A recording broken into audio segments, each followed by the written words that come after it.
Votre permis de travailler est sur le point d'expirer. Saviez-vous que cela entraîne également l'expiration de votre statut temporaire au Canada? Et si vous perdez votre statut, vous devez arrêter de travailler. Le saviez-vous? Je ne sais pas si certains parmi vous le savent, mais est-ce que vous le savez? Mais ne vous inquiétez pas. Dans cette vidéo, je vais vous montrer comment rétablir votre statut en ligne et payer les frais pour obtenir un nouveau permis de travail. Restez avec moi pour connaître toutes les étapes à suivre et mettre tout en ordre. Bonjour et bienvenue chez Amy Conseil. Alors, pour le Canada, vous pouvez suivre les étapes suivantes pour rétablir votre statut et obtenir un permis de travail. 1. Si vous perdez votre statut. Lorsque votre statut au Canada arrive à expiration, cela signifie également que vous devez cesser de travailler. Pour pouvoir rester au Canada et reprendre votre activité professionnelle par exemple, vous devrez déposer une demande de rétablissement de votre statut et obtenir un nouveau permis de travail. Ça, c'était la première étape. En deuxième position ou en deuxième étape maintenant, ça c'est le rétablissement du statut et modification du permis.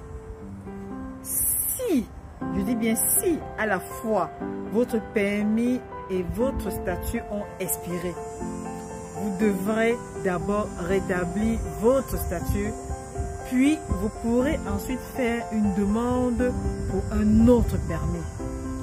Est-ce que jusque-là on se comprend? J'espère bien. Je vais illustrer mes propos avec deux exemples. Exemple 1. Vous souhaitez demander un permis de travail post-diplôme, mais votre permis d'études a expiré.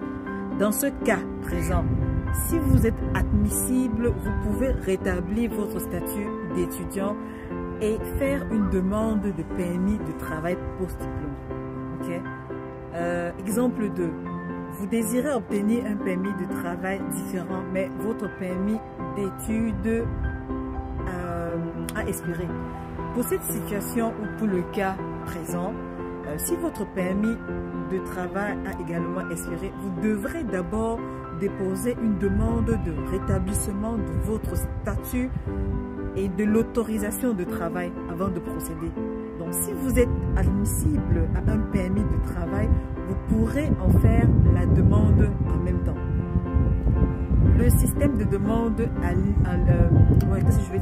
le système de demande en ligne vous guidera et vous proposera un formulaire de demande de permis d'études. Une fois approuvé, votre statut et votre autorisation de travail seront rétablis et votre demande de permis de travail sera traitée sans problème. Maintenant, passons au PTPT, les structures, parce que rien n'est vraiment gratuit. On va passer au paiement des frais. Lorsque vous remplissez votre demande en ligne, le système vous demandera de payer les frais suivants. Vous avez les frais de permis d'études. Vous avez les frais de rétablissement de votre statut. Vous avez les frais de collecte des données biométriques, empreintes digitales et photos. Ça, c'est si on vous demande.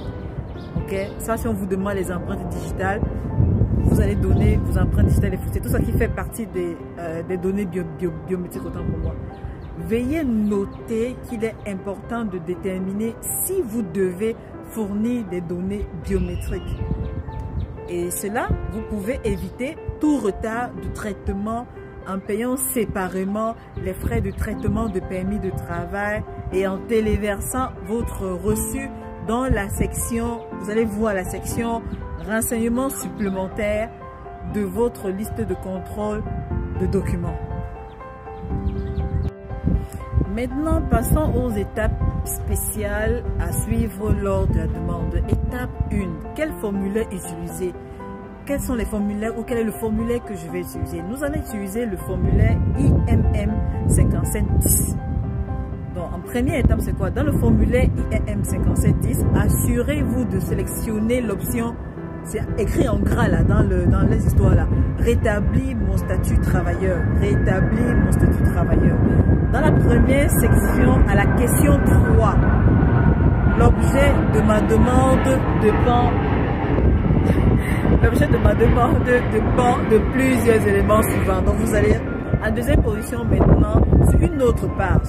Fournissez des détails sur votre situation et expliquez clairement pourquoi vous êtes resté au Canada le plus longtemps que la durée autorisée. Si vous soumettez votre demande en ligne, vous pouvez télécharger cette page dans la section information client sous demande facultative. Ok, donc c'est écrit en gras. Je vous mettrai le lien après la vidéo si vous voulez. Étape suivante, donc étape à suivre pour préparer votre demande, la deuxième étape. Avant de télécharger vos formulaires ou votre formulaire, répondez à quelques questions pour créer une liste de contrôle des documents personnalisés à l'aide de l'outil en ligne.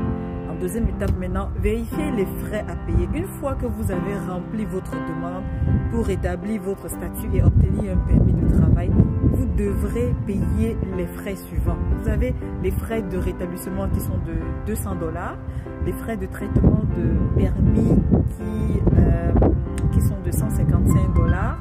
Vous avez les frais de titulaire de permis de travail qui sont de 100 $.